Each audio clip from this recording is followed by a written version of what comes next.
Hey, it's Darren, and I'm trying something a little different. Um, I'm going to read something from the Tao Te Ching. I'm trying to challenge myself to see if I can impart the wisdom as I take it, as I'm understanding it, in a more fun, playful, easy to understand way, perhaps even using more metaphor. I'm going to come back to that to explain the leadership, the virtues, the self awareness, the self mastery, the respect for humanity and human dignity and nature and the planet that can be found in this very, very, very tiny book, 81 verses.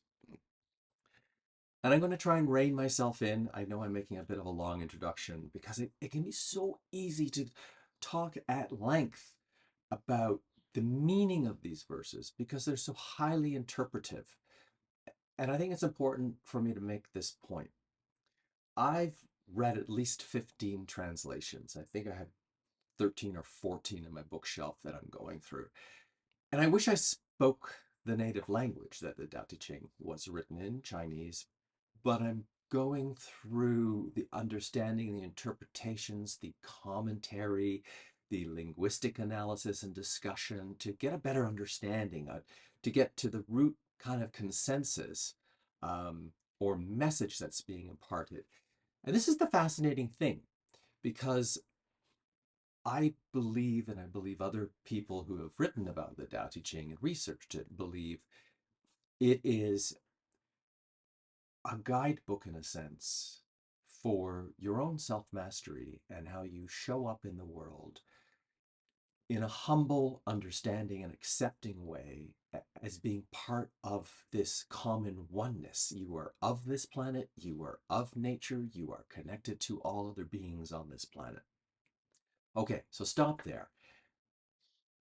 Verse 10 is about these paradoxes. And the Tao Te Ching is always about the paradox or the binary, the mutually arising. So, for example, this idea in verse 2 of we only know beauty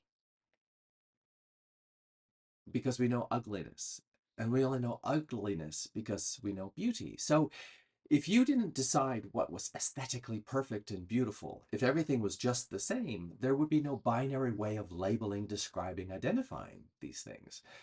But if you look at a person or a thing and you're like, oh, wow, just beautiful perfection, well, then you know what is not beautiful and you know what is not perfection. And you give it the label ugly. Okay?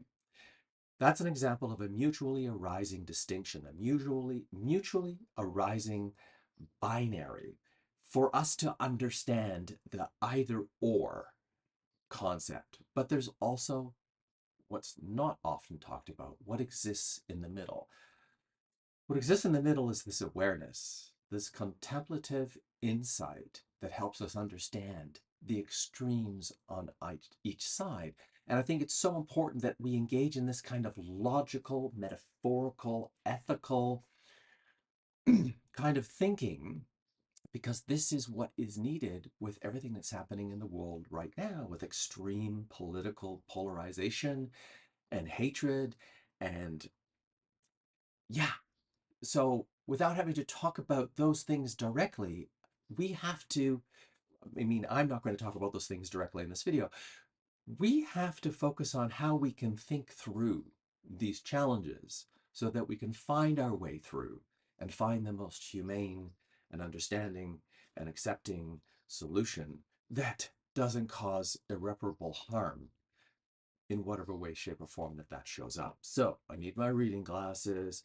I'm just going to read a couple of lines from verse 10. Can you cleanse your inner vision until you see nothing but the light? So if your ideas are all cloudy, can you cleanse that so that you have clarity?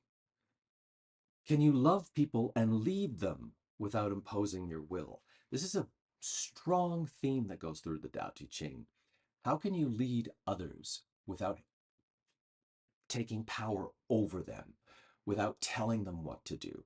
How can you be the leader such that others follow you? How can you be the leader such that people don't even see you as leading them. They think they made their own decisions and showed up to do the work themselves. Can you deal with the most vital matters by letting events take their course? So can you let go of the small stuff, the minutiae, the stuff that distracts you? It's like, I've got to go do this. This is so important. I've got to get this out of the way. Can you step back from your own mind and thus understand all things?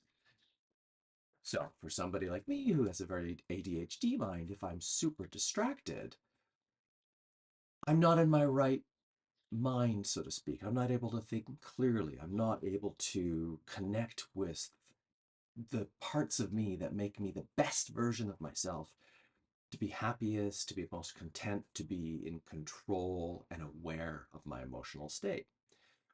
So I'm going to turn to another book, and if you want to know the translations, just send me a message under this video and I'll let you know. So in a commentary from Chang, I won't even go there to explain who this person is, but contemporary to Laotse Ching.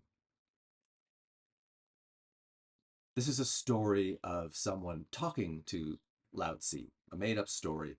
Laotse, the purported author of the Laotse Ching. So the person is asking Laotse, the trouble with me, said Nan Yung Chu, I don't know if I'm saying that right, is that if I do not learn knowledge, people call me a fool.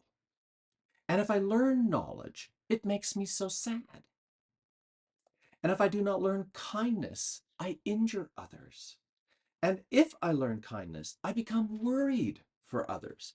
If I do not learn justice, I do harm to others. And if I learn justice, I cause sorrow to myself.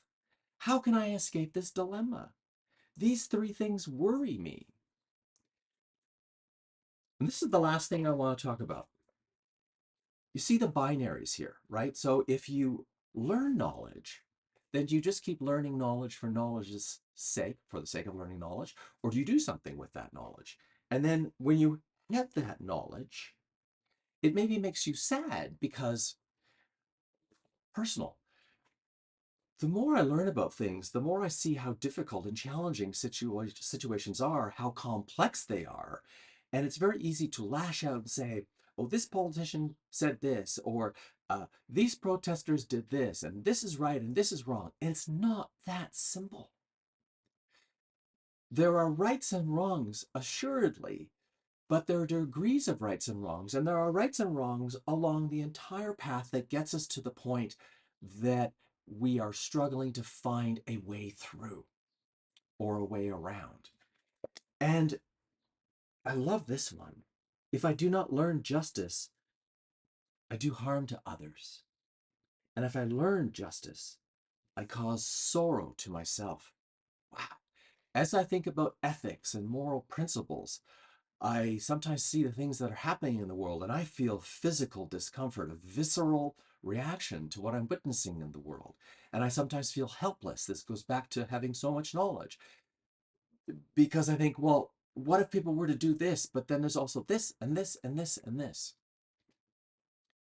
What's important in understanding these binaries, these mutually arising polarities, is that they are our way of perceiving the world. Unless someone comes up a way of changing how we think on a neurological, neuroscientific level, this is how we observe, this is how we understand the world. But for us to really, the 2 points on the polarity, or the two polarities on either side of the spectrum, and the mutually arising spectrum, they come from the same place. They come from the center. This is the core idea that gives you good, bad, right, wrong. But you see there's a distance from the center to either side. And this is where we have to do the investigation. This is where we have to think for ourselves. This is where we have to engage in deep and logical and dialectical type conversations. It's okay if we get upset, if we get enraged, if we can bring ourselves back into our logical thinking brain so we can find a path forward. And if we can also then recognize the kinds of emotional states that are going to make us respect others in the process of leadership and making change and respecting human dignity.